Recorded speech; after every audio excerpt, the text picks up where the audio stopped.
बोलो जय गुरुदेव। और ये आत्माओं का गोपनीय यानी रूहों का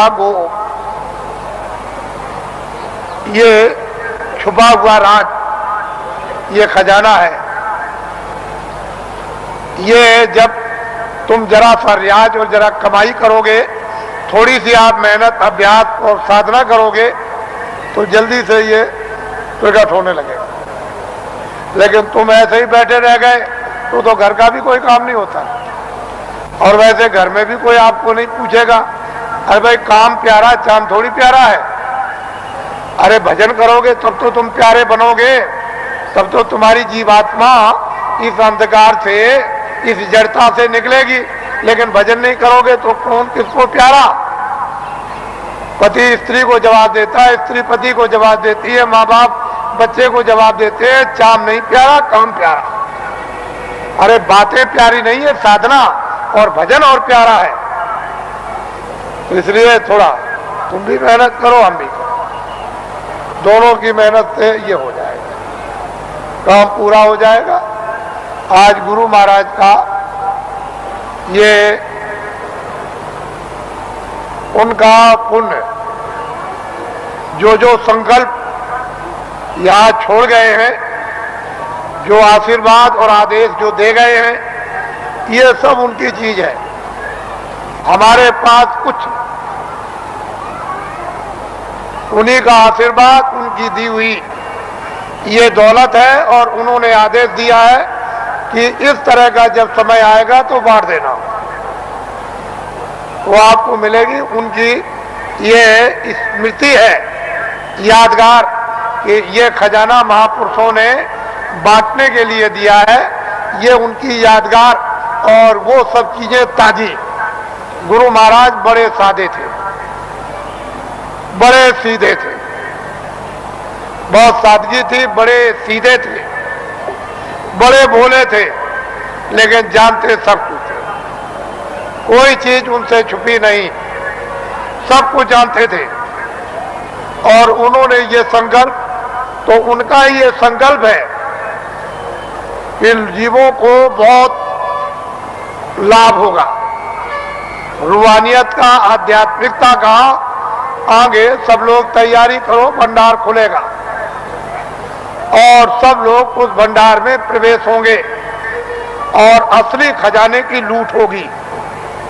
लोग लूटेंगे अपनी अपने दामन, अपनी अपनी झोली, नेत्रों की झोली, नेत्रों का दामन, दिव्य नेत्र की झोली और दिव्य नेत्र का दामन फैलाकर, और माल की, अद्भुत माल की, दैविक माल की, वो खजाने की यानी लुटाई होगी।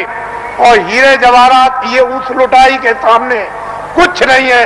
वो चेतन हीरे, वो अमृत के हीरे ऐसे बरसेंगे जिसको ये सब के सब इस मनुष्य रूपी मंदिर में अपनी आंखों से वो लुटाई होगी कि जो वर्णन में नहीं आएगी। आपको क्या मालूम है कि आकाश से क्या वर्षा हो रही है? तुमने अपना दरवाजा ही बंद कर रखा तो वर्षा क्या पता चलेगी? अरे दरवाजा तो खोलो, मुंह तो खोलो, तब वर्षा मालूम हो कि कैसी वर्षा हो रही है अखंड। महात्माओं ने जो कुछ भी वर्णन किया है वो कटु सत्य है, उसमें जरा सा भी कोई गुंजाइश नहीं। तो ये उनकी पुण्यतिथि है और उन्हीं के संकल्प का ये आपको प्रसाद। वो तो देने का एक आधार तो चाहिए, तो कोई आधार आपको, जो आधार है वो आपको दिया जाता है कि इसको आप संभाल करके ले जाएंगे। हो सकता है कि साल भर आपको अवसर न मिले, तो इसको आप प्रसाद को संभाल करके रखेंगे और जरूरत पड़ने पर आप इससे काम लेंगे।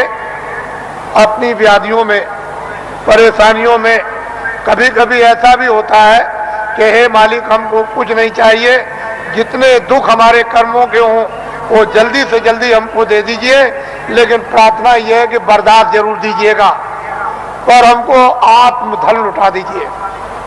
तो इसलिए भी आत्मधन की लूट के लिए भी प्रसाद खाते हैं। ये तो मुख्य चीज है, लेकिन कभी कभी तरह तरह के कष्ट, तरह तरह की परेशानियां, तरह तरह की हैरानियां परिवार में, बीमारियां परिवार में, बच्चों में और बच्चियों में, पत्नी में और पति में, भाइयों में, माँ में, पिता में, अड़ोसी में, पड़ोसी में, जात में, बिरदारी में, समाज में, दफ्तरों में और राज्य में और इसमें और उसमें, ये तरह तरह की जो बीमारियां, जो रोग लग गए हैं, उनके लिए भी लाभदायक। लेकिन यह है कि अनुचित उपयोग करोगे तो लाभ नहीं होगा, उचित उपयोग करोगे तो लाभ हो जाएगा।